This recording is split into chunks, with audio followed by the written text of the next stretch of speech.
tired. Who wanted to cry in that last poem? I did. Okay. So you guys know me, and for those of you who don't, my name is Mickayla Noel. I'm in the 9th grade, as you just heard, and I started writing. Obviously, Miss Leslie, who was first my teacher and then became my mentor, she first read this book called The House on Mango Street, and it was written in vignettes. And so that's what inspired me to start writing. And I didn't really start performing until like the sixth grade, and started writing in like the 4th going into 5th grade. And so I'm gonna start this off by asking a question. How many of you guys, who knows of gay marriage? Okay, now be honest, who said that's gay or no homo? Raise your hand, be honest. All right, now this poem is about that. It's definitely appropriate, so don't be caught off guard. And here it is.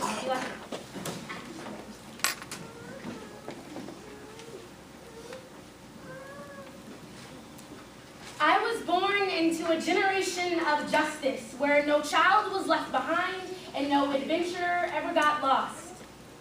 I woke to sandlots and sunny days, a rosebush garden, and a big house with always pruned grass, but never a white picket fence, just a whole lot of love and Christmas presents, always fried fish on Fridays and fried chicken on Sundays. My oh my. I remember fresh autumn mornings and black faded Nikes, our ankles bruised from the unforgiving gravel, our hood nets broken from our hardcore dreams, and we never knew what hit us when the ice cream man came a-calling. Just the childhood happiness jingle and the hot fudge sundaes on the sidewalks. Back then it was simple, no one cared for your skin color or your preference, just let me spend the day with you. But that all went away when pencil marks got too tall on wooden post doors, for then we knew it was time to move on from these southern lands. And a dove told me that night as I packed away my 9-year-old dreams that I wanted to fly away and never look back. To forget about the politics and the country grease. It's still only a symbol for freedom unused, still fighting these laws that don't stick to the paper. Just smears with greed and insensitivity, like using reason, not logic. We all come from one God, and He said to love all, but we're talking out the side of our necks like, look at us, America the brave, America the fearless, fighting these words that still don't want to seem to stick to the paper, rephrasing and paraphrasing and picking lines out of a book written over 5,000 years ago. And laugh out loud at the right-wing conservatives who sometimes have small-minded views, but oh wait, the Democrats, they are looking for a Picasso loophole in a document written over 200 years ago. Because with some holy water and some religious therapy, we can cure you like it's a sickness, definitely not a choice. But I beg to differ because we cannot forget that we all come from the same oppression. Indian tears, Jewish stars, post-war depression, Asian lands bombed, black civil rights, and border fences. It's all the same, there is no difference. And the taste of this fried chicken on Friday nights doesn't taste so good to Lolita anymore because she was beaten on the block by Hate's white hood for something that she couldn't help. And it was pointless.